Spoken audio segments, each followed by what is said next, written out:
Еве сме назад во отвореното студио 1, во едно поинакво руво почитувани на Отворено и како што претходно најавивме, мој соговорник во овој дел ќе биде директорот на Универзалната сала Филип Врамчев. Филип, добар ден најпрво. Меѓутоа, пред да продолжиме со разговорот со Филип и сите оние проекти кои што ќе ни ги најави за следната година, предлагам тука најпрво да го погледнеме прилогот на колешката Тијана Станковиќ за нешто позитивно. А тоа е сите оние позитивни вести од светот кои што ја одбележаа 2018 година. Го гледаме прилогот, па се враќаме во продолжение со разговорот со Аврамчев. 2018-та ја одбележаа поголеми природни катастрофи и терористички напади. Сепак се случија и некои позитивни настани кои ќе останат запаметени, а со тоа се постави и прашањето дали светот се менува на подобро. Во 2018-та Европската Унија постигна договор за забрана на користење пластика за еднократна употреба, како пластични чинии, чаши или сламки. Ова се случи откако во мај Европската комисија предложи забрана за голем број пластични производи, за кои постојат алтернативи кои не се од пластика, истовремено намалувајќи ја употребата на предмети како пластични садови за еднократна употреба. Во април, Европската Унија се согласи да забрани група инсектициди кои се поврзани со драматичното намалување на бројот на пчели. Експерти од 28 држави се договорија да ја забранат употребата на 3 отровни неоникотиноиди, 6 години откако Европската агенција за безбедност на храната заклучи дека тие хемикалии се штетни за пчелите. Се повеќе модни компании во светот се вклучија во кампањата против употреба на крзното во своите производи. Хрватска во 2018 година забрани одгледување на животни за производство на крзно. Одгледувачите на чинчили постојано вршеа притисок за да се укине забраната или да се продолжи преодниот период за уште една година, на што силно се спротивставија граѓани, ветеринари, европарламентарци, како и граѓански организации и институции. Србија пак најави забрана за фармите за крзно за 2019-та. Планинските горила беа отстранети од листата на најзагрозени видови. Последните податоци покажуваат дека нивниот број се зголемил од 620, колку што имаше во 1989 година на околу 1000 денес. Во 90-тите години организациите за заштита на дивите животни почнаа големи акции што вродија со плод. Горилите беа на работ на изумирање, најмногу поради ловокраците. Меѓународен договор забрани комерцијален риболов на Арктикот, со оглед на тоа дека топењето на мразот создава нов потенцијал за негова експлоатација. Забраната, подпишана во октомври, има за цел да го заштити поголемиот дел од кревкиот екосистем.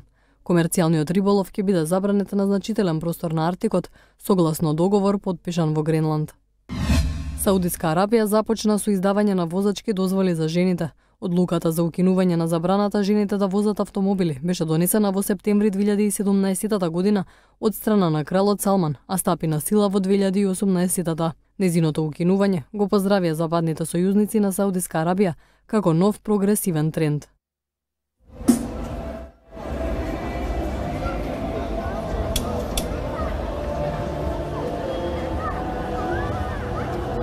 Така, еве на назад во отвореното студио 1, Аврамчев 2018 година. Како директор на Универзалната сала, она што беше еден од највпечатливите моменти, што тимот, вашиот тим, успеа да го организира фестивалот на светлината, за што всушност и добивте одлични пофалби и признанија. Фестивалот на светлината за прв пат во Република Македонија беше во склопчина на Белата ноќ. Ајде малку повеќе околу ова. Да, вака, бидејќи за прв пат во Македонија се организираше фестивал на светлосна уметност, кој што го крстивме Скопје Лейтар Дистрикт. Се случи во склоп на Белата ноќ, тоа започна истата вечер кога беше Белата ноќ, но траеше 3 дена.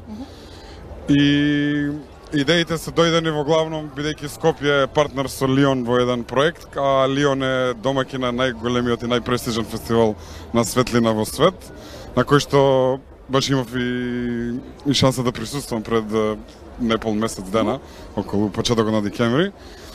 И така добивме и некои нови идеи за следното издание, кое што дефинитивно ќе се случи во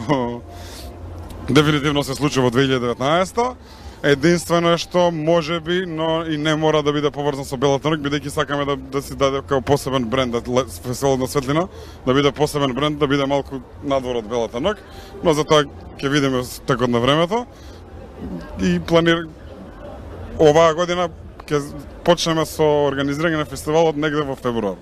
Така да малку порано ќе почнеме со целосна организација на тој фестивал. Да, значи уште посветено ќе се. И можеби ќе го свртиме да биде на ниво на цело Скопје, не само во еден дел како Чаршија, малку имаме некои размислувања различни, треба така да се консултираме и да ги сумираме сите работи и од Лион и од оваа година и така. Така, Филип, освен фестивалот на светлината, кои се следните планови на тимот на Универзална сала? Оваа година е веќе со градот Скопје, бидејќи Универзална сала, како што знаете, не работи, затоа организираме одредени настани во склоп на град Скопје, помагаме со некоја логистичка поддршка за одредени настани, како и дел од Винтерленд помогнавме со некоја реализација. До година и Белата ноќ исто како настани припадна нас. Во план е правење на документарец за Универзалната сала, 55 години Универзална сала, што тоа значило. И се надевам дека идната година ќе биде годината која што ние ќе започнеме со реконструкција на Универзалната сала. Да, во тој однос неизбежно е прашањето нели околу објектот, новиот објект на Универзалната сала. Имате ли соработка со град Скопје всушност? Да, впрочем, ние сме институција под градот Скопје, така да соработката е на секојдневно ниво. Проблемите тука се малку други, бидејќи проектите кои што ги има Универзална сала, па и Министерството за култура со тоа фамозно јајца и подоцна другиот проект за реконструкција на Универзална сала се релативно доста скапи проекти.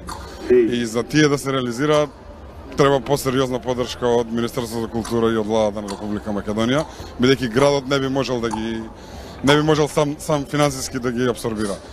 Сега или треба да се оди со тие гламурозни проекти од 15-20 милиона евра, или да се размислува за нешто некоја по-нормална, по-блага реконструкција на Универзалната сала, зашто, не знам, ја искрено повеќе сум за некоја такво решение кое што побрзо ќе стави Универзалната сала во функција, бидејќи на Скопје му фали сала за концерти. Да, апсолутно би се согласила во овој дел. Филип, твоите очекувања за 2019 година во овој однос споменавме. Оптимист ли си дека ќе го врати Универзална оној стар сјај, таа стара слава која не би бил, но исто така ќе ни кажеш и твоите очекувања личните за 2019? Не би бил тука и не би се нафатил да бидам на позицијата доколку не би бил оптимист. Значи, оптимиста сум и за Универзална сала, оптимиста сум и за Лајт фестивалот, дека ќе имаме едно сериозно здание на Лајт фестивал годинава и мислам дека никој не може да се надева дека годината што предстојува ќе биде полоша него претходната. Секој што надеваме дека ќе биде подобро. Така да генерално сум оптимист и на личен план и на професионален план. Така и едно неизбежно прашање за крај, како планираш да ја поминеш ова вечерва, новогодишната ноќ? Новогодишната ноќ, Имате ли посебни планови? Па да, случајно еден другар кој што живее и работи во странство по бродови е годинава тука, па решивме со него во некое блиско друштво да ја прославиме, да дочекаме новата година. Во ред, јас многу ти благодарам за ова твое гостување во отвореното студио 1 и секако сите се надеваме, нели, како што спомена и ти, на што поуспешни и фестивали и проекти, меѓутоа и она што Универзална го заслужува. Секако и само напред за вашиот тим. Фала. Така, тоа беше разговорот со директорот на Универзалната сала Филип Аврамчев во однос на се она што претходно беше сработено, меѓутоа и очекувањата и проектите. А сега одиме кај колегата Владко Чаловски, кој што треба да има разговор со хокеарите, односно со Федерацијата на хокеарите на Република Македонија. Чаловски, доколку се слушаме, повели со твојот дел, ти си повторно меѓу луѓето на една поинаква локација.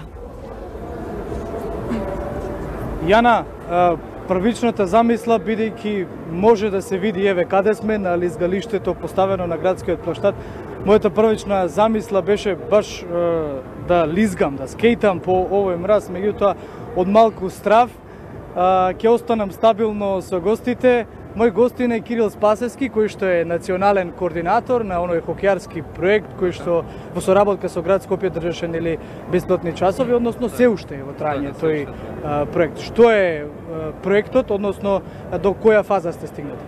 Па вака сега, пред се би сакал јас од моје лично име и од името на Хокејарска федерација да им го честитам на сите ваши гледачи, па и на граѓаните општо новогодишните и божиките празници, да им посакам здравје, среќа и многу љубов во новата година. Инаку, како што кажа за проектот започна пред околу 2 недели кога град Скопје и Хокејарската федерација уствари објавија повик за сите оние кои сакаат да ги научат оние почетни некои хокејарски или лизгачки способности, вештини и такви работи. Па треба и мене да ми држат часови, сигурно. Па сега еве го Ферат тука кој ни е тренер на Хокејарска федерација, мислам дека доволно е стручен да те научи без проблем.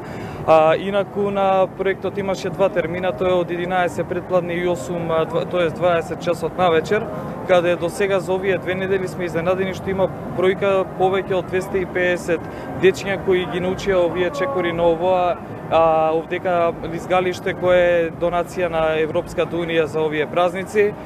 Втората фаза веќе на проектот започнува од 10 јануари кога проектот ќе биде за 4 средни школи во Скопје кои ќе почнат како некој пилот проект. Дечињата од прва и втора година, тоа е средношколците, ќе земат часови кај Ферат, ќе има тимови по 10-15 дечиња од секоја школа и здравје се тоа ќе се заврши со некои средношколски, меѓушколски надпревари во хокеј кон крајот на април, почетокот на мај месец. Кирил, би рекол ли дека можеби во држава како што сме, каде што спортот го всушност сликата за спортот ја даваат некои други дисциплини, односно други спортови, кошарката, фудбалот, ракометот, во Македонија хокејот како полека да се искачува по скалите и напреднува генерално како една дисциплина. Искрено да ти кажам, после оно што се случи последно, не знам колку сте запознани, но Македонската хокејарска федерација го освои девелопмент турнирот во Фузен, Германија, кај што добија прво место помеѓу Ангола, помеѓу Ирска, помеѓу Португалија, ние освоивме прво место, така да не можам да кажам дека не сме толку стручни или дека не можеме и ние да влеземе во тие води најдобро што можеме. Ова може да се види пред се и со повикот на тоа колку дечиња овдека се појавија, па сега ќе видиме здрави и со турнирите кои ќе прераснат прво помеѓу 4 училишта, после ќе се продолжат на ниво на град Скопје, па здраве по понатамошни години, планираме тоа се да се изведе на ниво на Македонија, па да се некако отпочне со тие чекори за надпревари на ниво на Македонија во хокеј. Тешко е да се скејта. Искрено да ти кажам, со ваков тренер како што е Ферат овдека нема никаков проблем. Ферат е инаку бивш генерален менаџер на хокејарската репрезентација национален тим на Турција. Сега е овдека со нас, сега е во Македонска хокејарска федерација, тренира заедно со нашите хокејари, па еве слободно можете да го прашате нешто и него. Coach Ferhat, I will have just a little bit of translations after your answers. But what I would like to know is how long would take for me to learn to skate? Оно што всушност го прашувам тренерот е колку време ќе ми треба мене барем да ги научам основните правила на скейтот. Approximately after 2 sessions of training, you can skate on the ice safely. После 2-3 сесии можеме да скейтаме слободно. 4 times training, you can learn skating for sure. Добро, после 3-4 обиди можеби и ќе научам, меѓутоа за да почнам оние пируети да ги правам, for doing those periods, doing all the stuff. To play hockey or? No, just to be on the ice and I don't know, make some periods or whatever. This will take maybe a season then. If you want to make some have some skills, really good skating skills, then it will take 1 season. Цела сезона. But when it comes to hockey, I guess I have to have that professional hockey type of body. I have to learn, right? Yes, sure. If you want to play hockey, And if it is recreational hockey, in 1 or 2 seasons, again, you can prepare yourself. But of course, you need the ice hockey gear, ice hockey equipment, ice hockey skates, a stick. You will need this equipment for sure to play. Ете, thank you very much. Ете, почитувани, можевте да слушнете дека сепак ќе ми требаат едно 2-3 сезони за всушност да почнам професионално да лизгам по ова или пак да играм хокеј. Јас се надевам дека барем додека сме во живо во програмата нема да има некаков проблем па да паднам овде. Пред се им се заблагодарувам на моите соговорници, а вие сте поканети исто така заедно преку контакт со тренерот Фери да научите и вие по некој потек токму на овој мраз. Ние се враќаме со останатите предвидени содржани во ова отворено празнично новогодишно студио 1.